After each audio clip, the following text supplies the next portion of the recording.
Meditando la Biblia en un año, con el pastor Alex Figueroa. Día 28, mes 7, Segunda de Crónicas, capítulo 21. Nos encontramos con el reinado de Joram, quien fue el primogénito que Josafat dejó en el trono como heredero, aunque Josafat tuvo otros hijos también, pero a ellos los puso en ciudades fortificadas de Judá y les envió regalos y cosas preciosas para que ellos quedaran contentos con eso y no codiciaran el trono, porque como sucedía no solo en Israel y en Judá, sino que en todos los reinos antiguos, cuando había un heredero al trono y existían otros aspirantes a ese mismo cetro, se producían rivalidades y muchos homicidios entre hermanos, donde no importaban los lazos familiares.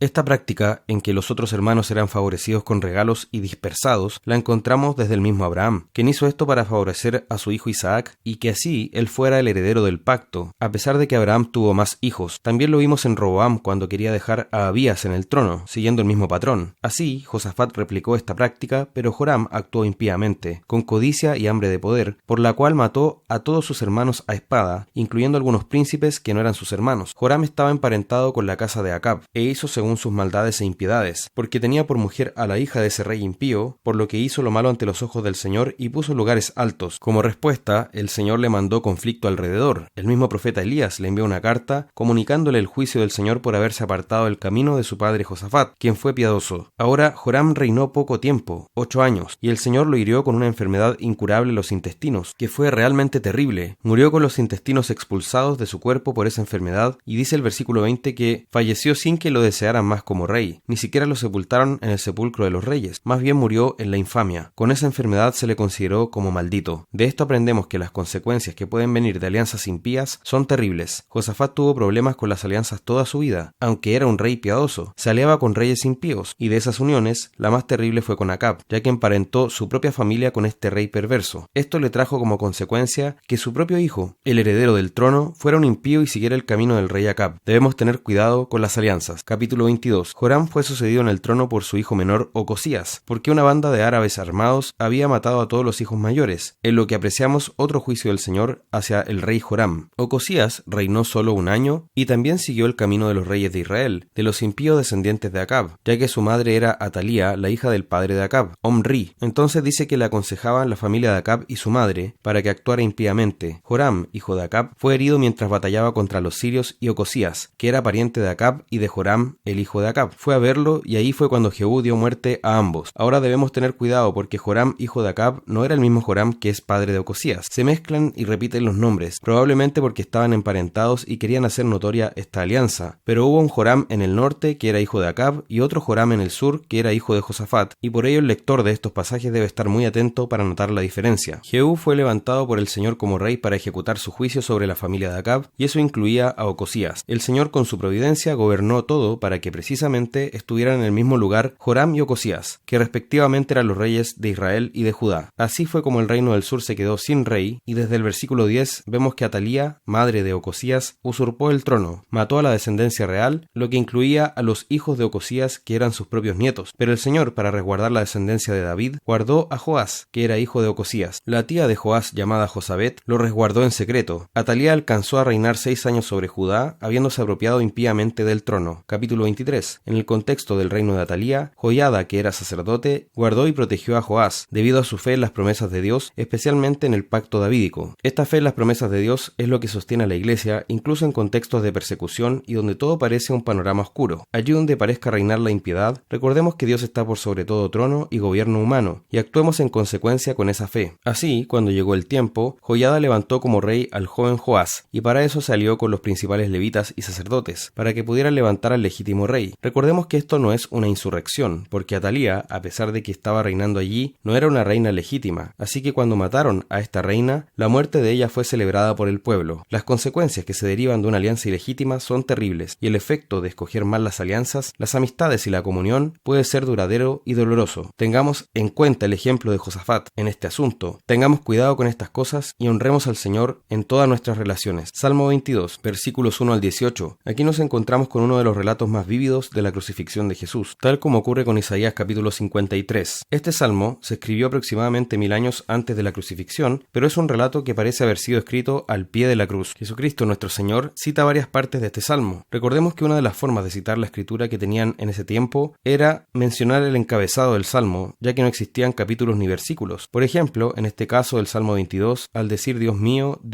¿por qué me has desamparado?, el Señor dio a entender que debían aplicar este salmo a la situación que estaba viviendo. Así, los sufrimientos que padeció David al momento de ser escrito este salmo terminaron anticipando la agonía de Jesús en la cruz. En los versículos 1 al 2, el Señor, al ser hecho pecado en nuestro lugar, fue desamparado por Dios. Debido a que el Padre no puede tener comunión con el pecado, abandonó a su Hijo. Isaías 53 dice: Jehová quiso quebrantarlo, sujetándole a padecimiento, en el versículo 10. Esto significa que nuestro Señor Jesús vivió verdaderamente el infierno en la cruz, ya que soportó la ira eterna de Dios en el Calvario, no en cuanto a duración, sino en cuanto a la calidad de esa ira que fue derramada sobre él. En el infierno las peticiones no son respondidas, no hay comunión con Dios. Eso es lo que él tuvo que vivir en la cruz para nuestra salvación, y por eso debemos valorar tanto su obra, porque sufrió este triste desamparo, diciendo también: Dios mío, clamo de día y no respondes, y de noche y no hay para mí reposo. Desde el versículo 3, mientras Jesús estaba cubierto de pecado en la cruz, destaca diciendo: pero tú eres santo, y luego dice en el versículo 6: mas yo soy gusano y no hombre, oprobio de los hombres y despreciado de los pueblos. En esa situación estuvo Jesucristo, por eso dice: al que no conoció pecado, por nosotros lo hizo pecado, para que nosotros fuésemos hechos justicia de Dios en él, en 2 Corintios 5:21. Desde el versículo 7 describe cómo fue acusado y fue víctima de burlas y el escarnecimiento de parte del pueblo, que se describe acá como toros y como perros, como leones que lo rodearon, destacando la fuerza y brutalidad de sus perseguidores. En medio de esto, él expresa su confianza en Dios, quien lo guardó desde su más tierna infancia. Esta debe ser también nuestra actitud en medio de la persecución y el acoso de nuestros enemigos. Hasta aquí vemos un énfasis en la agonía de espíritu que debió enfrentar Jesús. Desde el versículo 15 también se describe su agonía física, la sed que sufrió: mi lengua se pegó a mi paladar. Incluso lo que ocurrió con sus manos y con sus pies. Dice: horadaron mis manos y mis pies, contar puedo todos mis huesos. Recordemos que, debido a la flagelación, algunos huesos del Señor quedaron al descubierto. También sufrió la humillación de la desnudez, y sus captores repartieron entre ellos sus vestidos y sobre sus ropas echaron suertes, lo que implica una indiferencia y hasta una actitud depredadora ante su muerte cercana. En consecuencia, este salmo nos muestra el padecimiento que sufrió Jesús, la aflicción que experimentó hasta la muerte, que es la mayor que jamás algún ser humano haya sufrido, ya que fue el mismo infierno en la cruz. Esto debe llevarnos a adorarlo con mucha mayor devoción luego de saber estas cosas, y a aborrecer nuestro pecado con todo nuestro ser, pues fue eso lo que llevó a nuestro Señor a padecer allí. Proverbios 20, versículo 7. El justo vive una vida íntegra, y esto se refleja también en su familia. Esto no es una regla absoluta, ya que hay justos que tienen hijos impíos, por ejemplo Samuel o el mismo rey David, pero efectivamente es un principio que si nosotros guardamos la palabra del Señor y nos preocupamos de que nuestra casa la guarde, también nuestros hijos podrán ser considerados dichosos o bienaventurados, y al ser evangelizados por sus padres piadosos, es mucho más probable que conozcan al Señor y anden en sus caminos. Romanos capítulo 11. Desde el versículo 13, este pasaje nos sigue dando el argumento de la salvación y la restauración futura de Israel. Enseña la alegoría del olivo. Habla de un olivo que era el original, que tenía unas ramas que fueron desgajadas. Este olivo es el pueblo visible de Dios, y originalmente se encontraba radicado en el Israel nacional. De ahí algunas ramas fueron desgajadas y fueron injertadas ramas de un olivo silvestre que corresponden a los creyentes gentiles, pero dice el texto que la raíz es la que sustenta las ramas, es decir, nosotros los gentiles recibimos la palabra de Dios, los profetas, los pactos y el mismo Salvador que vino de parte de los judíos. Fuimos nosotros los gentiles quienes por gracia fuimos injertados en este pueblo que originalmente estaba compuesto casi exclusivamente por descendientes físicos de Abraham, Isaac y Jacob. Por eso no debemos creernos mejores que ellos por el hecho de que ellos fueron rechazados y que ahora están lejos y sumidos en rebelión, sino que debemos considerar la bondad y la severidad de Dios porque nosotros recibimos esa gracia por fe, por tanto no tenemos derecho a ser soberbios, mientras que ellos fueron tratados severamente debido a su incredulidad. Pero también esto nos habla de que el Señor los va a volver a injertar. Dice: poderoso es Dios para volverlos a injertar. El apóstol Pablo ocupa el argumento de que si los creyentes gentiles fuimos cortados del que por naturaleza es olivo silvestre y contra naturaleza fuimos injertados en el buen olivo, cuanto más estos, que eran las ramas naturales, ciertamente serán injertados en su propio olivo. De esta forma, si el Señor fue poderoso para salvar a los gentiles, no siendo parte del pueblo del pacto originalmente, cuanto más tiene poder para volver a injertar a los judíos en el pueblo del que eran parte por las promesas hechas a Abraham, y que hoy se manifiesta en la iglesia visible. Tenemos así que Israel fue endurecido en parte hasta que el Señor haya ingresado a la plenitud de los gentiles que han de ser salvos, pero luego Él va a volver a salvar a los israelitas de sangre de manera masiva, porque los ha elegido y también porque prometió a Abraham que sus hijos físicos serían benditos. Ahora debemos entender bien esto, porque algunos piensan, según una corriente muy popular en nuestros días, que esto significa que Dios va a hacer un reino de 1000 años solo para los judíos, creyendo que hay promesas y una herencia separada y exclusiva para ellos, de modo que, según esta visión, Dios tendría dos tratos, uno para Israel y otro para la iglesia. Sin embargo, la Escritura nunca nos dice eso, más bien nos enseña que hay un solo trato, una sola salvación, una herencia y las mismas promesas de las que somos hechos parte, judíos y gentiles, por medio de la fe en Cristo. Esto lo deja muy claro Efesios capítulo 2 y capítulo 3. Hay un solo olivo en el que fuimos injertados los gentiles y también serán vueltos a injertar los judíos. En consecuencia, no tenemos dos pueblos, ni dos tratos, ni tampoco un reino separado para los judíos, sino un mismo pueblo, un mismo trato, una misma herencia, las mismas promesas, un mismo pacto, un mismo Señor y Salvador. De modo que debemos entender que la restauración de los judíos va a ser en la misma iglesia y no aparte de ella. El apóstol Pablo, de hecho, hablaba de ese remanente salvo por gracia, remanente que estaba dentro de la misma iglesia, no aparte de ella. Este es un gran misterio, una razón para que el apóstol adore y alabe al Señor de manera espontánea, por lo que se detiene en su razonamiento para elevar esta alabanza al Señor. En esta porción el apóstol reconoce que la sabiduría del Señor está infinitamente por sobre todo intento de sabiduría humana, que nadie puede pensar por sobre sus pensamientos ni atreverse a aconsejarlo, sino que Él ha dispuesto todas las cosas de esta forma para exaltarse en su gloriosa misericordia. Todas las cosas le pertenecen, de Él proceden, por Él subsisten y son para su gloria y agrado. Por tanto, debemos entender bien estas cosas y ante todo dar gracias a Dios por su misericordia, porque Él se ha propuesto hacer esta gran obra de salvación y nos ha beneficiado con ella, porque de Él, por Él y para Él son todas las cosas.